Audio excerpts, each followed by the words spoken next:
The audio quality will get a lot better in a second. While not outright broken like Sonic the Hedgehog 2006 or Sonic Boom, Sonic Frontier... Sorry to stop that. This is an actual good review that's had thought put into it. Get out of here, Thomas, from Digital Trends. Sonic Frontiers is one of those rare games that occasionally come out of nowhere that have one singular goal.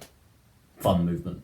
These types of games tend to be my favourite, your Just Causes, your Mario Odysseys, and now Sonic Frontiers joins them up there as my favourite games of all time. It's not perfect, but it's damn good fun.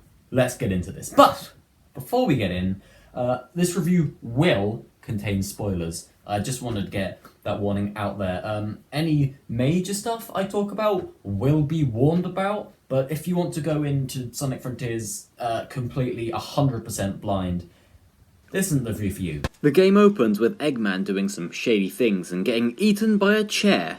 And the gang fall into a big portal that opens and you get your first cyberspace. 1-1. So, let's have a little chat about cyberspace.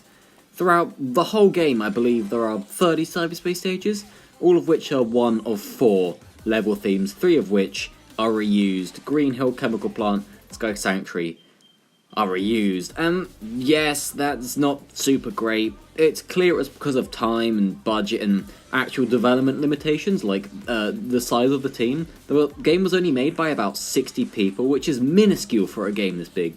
So I forgive Sonic Team for the reuse, but not Sega, who caused the issue in the first place. I think that's important to know where the blame is.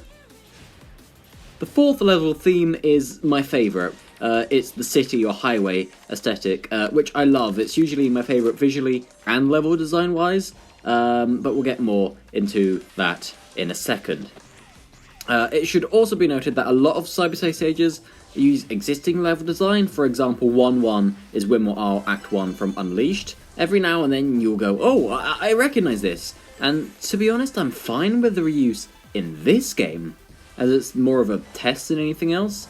But if future titles incorporate something like Cyberspace, I'd want the new level themes and level designs. However, on the last island where you get your cyberspace stages, a lot of them are actually original, or at least I didn't recognise them for anything else. Most of them are 3D, so are better, and they're actually some of my favourite Sonic stages, full stop. So yeah, they get good at the end, but at the beginning, they're a little bit funky. After completing 1-1, Sonic has a chat with a totally not evil Cloud thing, and this starts a tutorial of sorts, where you fight 2 mini-bosses and are taught the basic gameplay loop. Kill bosses, get portal gears, go into cyberspace using said gears, get keys from cyberspace, use these keys to unlock Chaos Emeralds, get all the Chaos Emeralds, kill the Titan on the island, move to the next one. And it might sound tedious and repetitive, but it's actually really fun. Partly due to the movement. I could and have spent hours just running around, flinging myself off rocks and springs and rails, you name it, landing somewhere else, throwing myself off there, trying to keep the flow going. When you get into the groove, there's no denying the power and coolness you feel. It really does feel like playing the Sonic CD intro when you get good, and to be honest, getting good at that and just flinging myself around the open zone, probably my favourite bit of the game. We're now going to get into some more mild spoiler stuff, so beware, I guess. Nothing super big, but we'll touch on some things here. Throughout, I'm going to partially touch on the story, but I'm not going to go into a huge detail, as honestly, it could just have a video of its own. I'm more going to talk about the characterization, which is the best we've had for all of the characters involved since 2009 Sonic and the Black Knight. This is the first time Sonic's displayed other emotions other than, whoa, I'm cool, since Black Knight, and characters have actually spoken and acknowledged their flaws. For example, there's this scene with Amy and Sonic. Don't get too far ahead! Maybe we should just let them wrap it up on their own. We have to see this through! We still haven't found Tails. We've been wrangling children and taking detours the whole way. Are you telling me you would leave behind someone in need? No, but I'm also worried about you. You can't help anyone if you're stuck in limbo.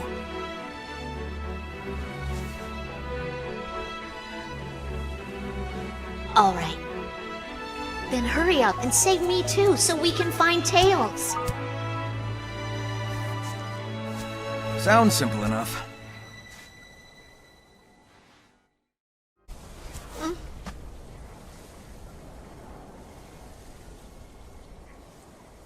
They were reunited, right before the end.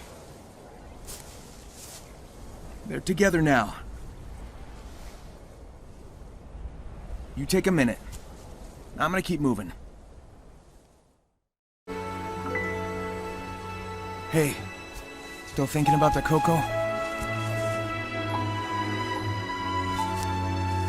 Yeah, and more.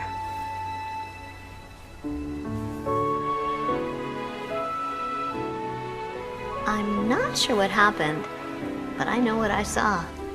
A love that transcended time. I believe in that power.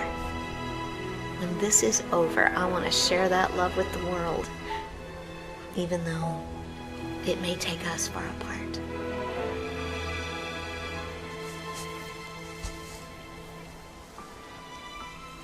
I know you'll do great. I want to hear all about it when you come back. Sonic and Knuckles are gay. You may be the last, but you're not alone. You've got us, Knucklehead. I'll admit, I do envy your lifestyle. Freedom to go where you want, when you want. So do it. Get out there and live a little. Maybe I could. But first I need to be back to normal. So hurry up and get me back to normal. Anything to get you away from me. We learn that Sage is more than a one-dimensional villain, like Infinite. No discourse, no bartering, only elimination.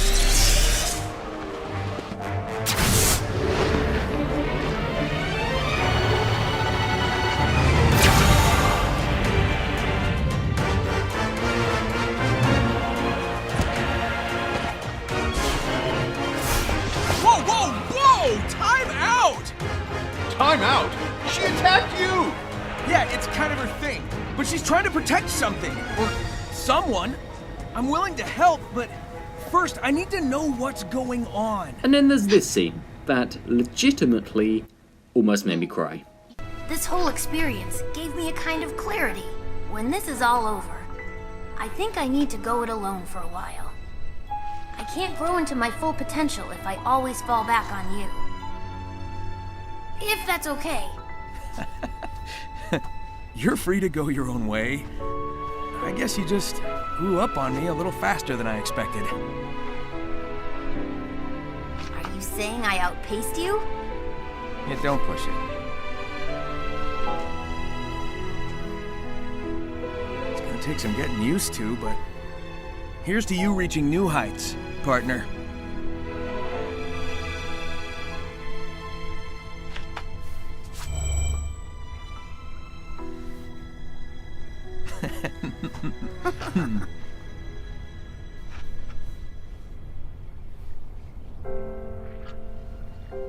Such a beautiful friendship.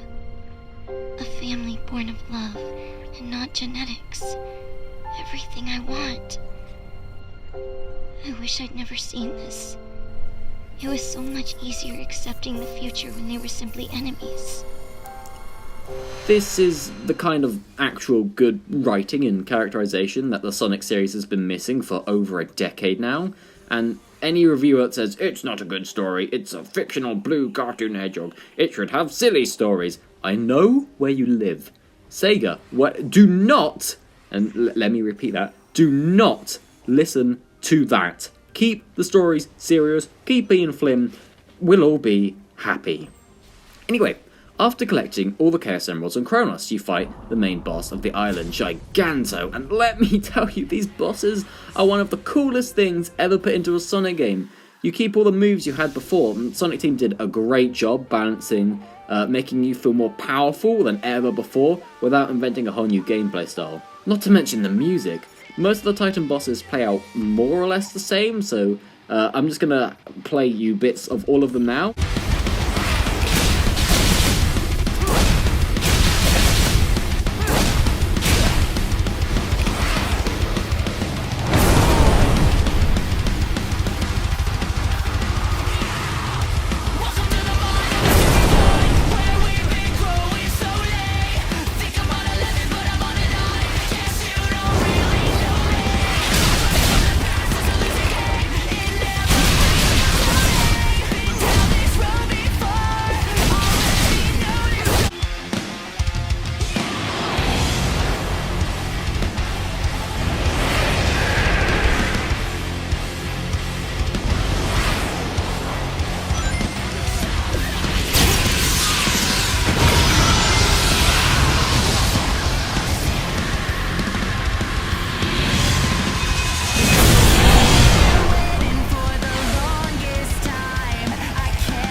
music across the board, it's fantastic. Atani really be pulling out all the stops right now.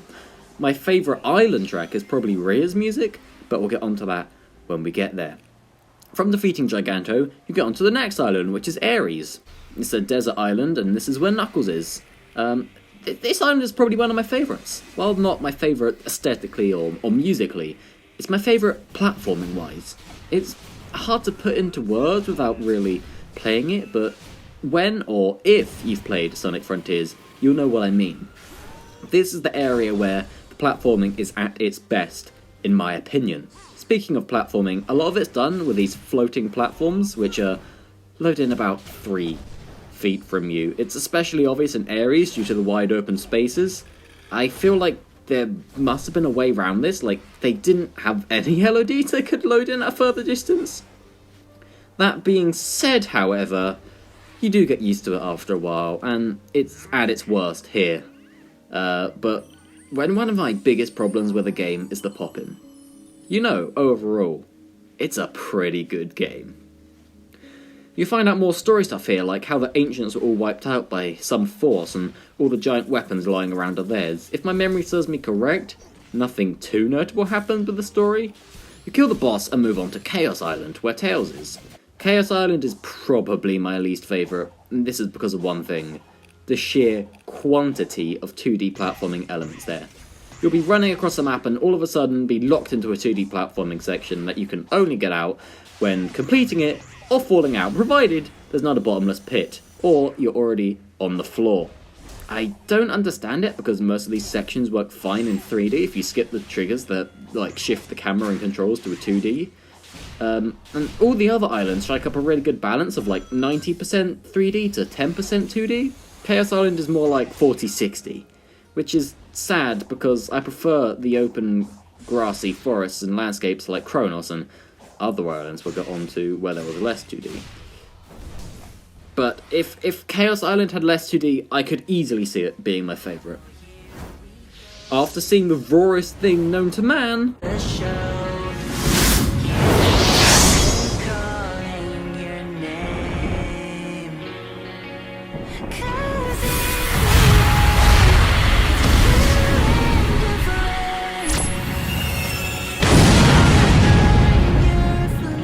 move on to Rhea Island, which takes place in the back half of Kronos.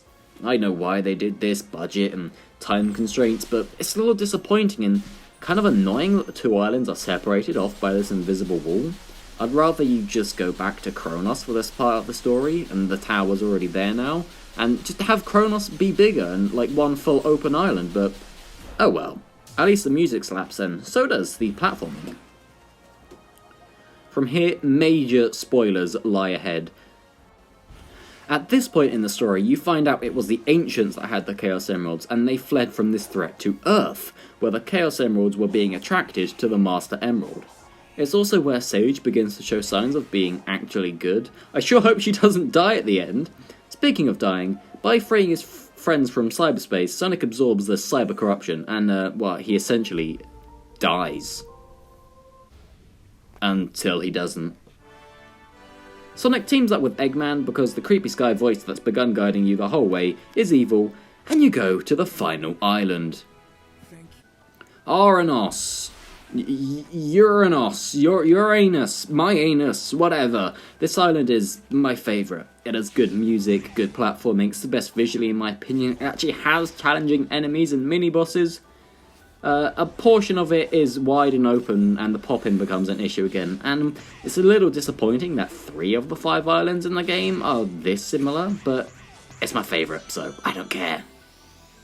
Again, I can't really put into words why it's so good or why it's my favourite, but that's just kind of a thing you'd have to play to understand. Then after getting all of the Chaos Emeralds, you face the final boss, and it's a little disappointing there's no like Cyber Sonic form you get to play, but whatever.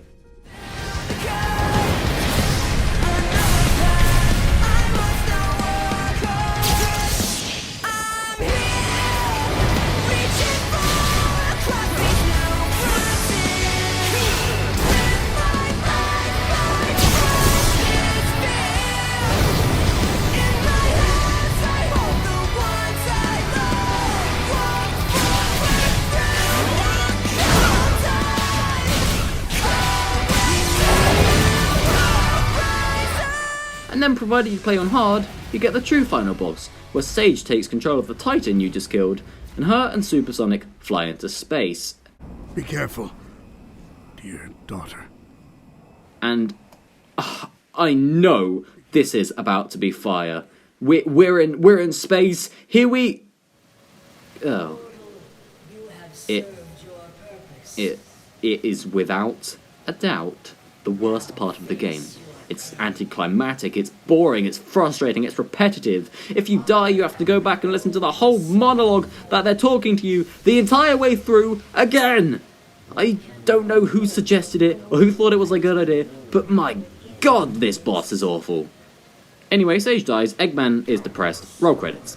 But Eggman revives her in a post-credit scene, or something I don't really know. I still don't know what that means either. It's the first thing they showed in the promotion, the last thing they showed in the game. What does it mean? So, overall, what's my opinions on the game? Well, as a whole, I adore it. It's not perfect. It has issues, and if you start scratching away at the surface of the story, you see it's essentially just a million references. But it's without a doubt the best story and characterization since Black Knight. It's the most fun to play from start to finish since Sonic Adventure, in my opinion. I'm not really a fan of giving numbered scores, as you'll know how much I like it just by watching, and everyone's gonna have a different value for how much each number is worth. I would say a 5 out of 10 was, yeah, that's alright, you know, it might be worth your time to pick up a sale. So other people give a 5 out of 10, no, it's not worth your time at all, it's awful. But, you know, I've 100%ed all of the islands so far, and I've spent about 30 hours with the game, 28 of which were some of the most fun I've had with any game ever. And for that reason, I give Sonic Frontiers a 9 out of 10.